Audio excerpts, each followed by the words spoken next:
Hello, എല്ലാവർക്കും എൻ്റെ നാട് വ്ളോഗിലേക്ക് സ്വാഗതം.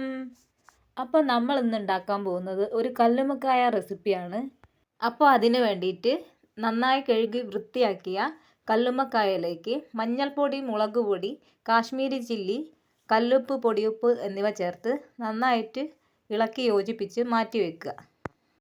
ഏകദേശം ഒരു അരമണിക്കൂർ വരെ മാറ്റി വയ്ക്കാവുന്നതാണ്. എങ്കിൽ മാത്രമേ മസാല നന്നായിട്ട് കല്ലുമ്മക്കായയിൽ പിടിച്ച് കിട്ടുകയുള്ളൂ. ഇനി ഒരു പാത്രം അടുപ്പിൽ വെച്ച് അതിലേക്ക് നല്ലെണ്ണ ചേർത്ത് കൊടുക്കുക. നല്ലെണ്ണയിൽ തന്നെ അച്ചാർ ഉണ്ടാക്കാൻ നമ്മൾ പ്രത്യേകം ശ്രദ്ധിച്ചേക്കണം.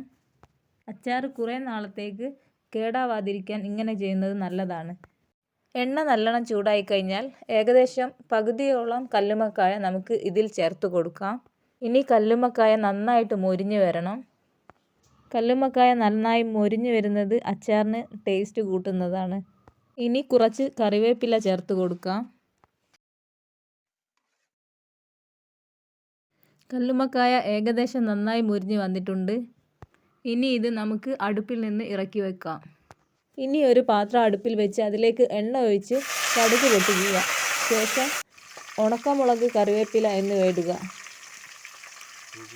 ചതച്ച് വെച്ച ഇഞ്ചി, വെളുത്തുള്ളി, പച്ചമുളക് എന്നിവ ചേർത്ത് നന്നായി യോജിപ്പിക്കുക.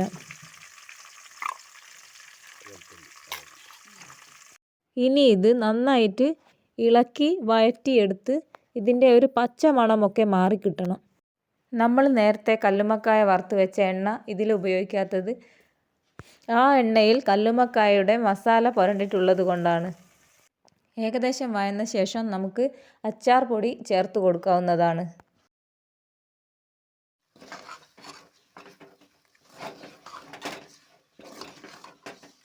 ഇനി അച്ചാർ പൊടി എല്ലായിടത്തും എത്തുന്ന രീതിയിൽ ഒന്ന് ഇളക്കി യോജിപ്പിക്കുക. അതിനുശേഷം കാശ്മീരി ചില്ലി, കല്ലുപ്പ് എന്നിവ ചേർക്കുക. ഒന്ന് നന്നായിട്ട് ഇളക്കി യോജിപ്പിക്കണം.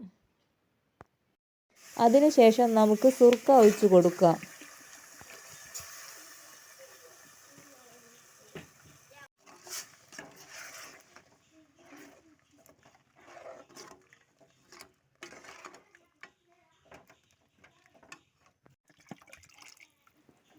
ഇനി സുർക്ക ഒഴിച്ചതിന് ശേഷം നന്നായിട്ട് ഇളക്കി യോജിപ്പിക്കണം. നമ്മൾ അച്ചാറിൽ വെള്ളം ചേർത്ത് കൊടുക്കുന്നില്ല. വെള്ളം ചേർത്ത് കൊടുത്താൽ 1-2 മാസം കഴിഞ്ഞാൽ പെട്ടെന്ന് കേടായി പോകുന്നതാണ്. അപ്പോൾ നമ്മുടെ ഗ്രേവി എല്ലാം നന്നായിട്ട് തിളച്ച് വരുന്നുണ്ട്. ഇതിലേക്ക് നമ്മൾ നേരത്തെ മാറ്റി വെച്ചിരുന്ന നമ്മുടെ കല്ലുമ്മക്കായ ചേർത്ത് കൊടുക്കാം.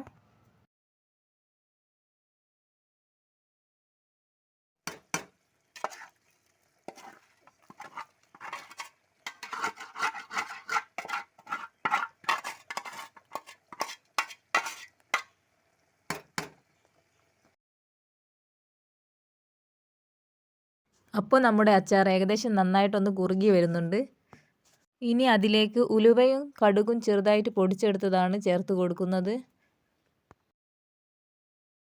എന്നിട്ട് നന്നായിട്ടൊന്ന് ഇളക്കി കൊടുക്കുക.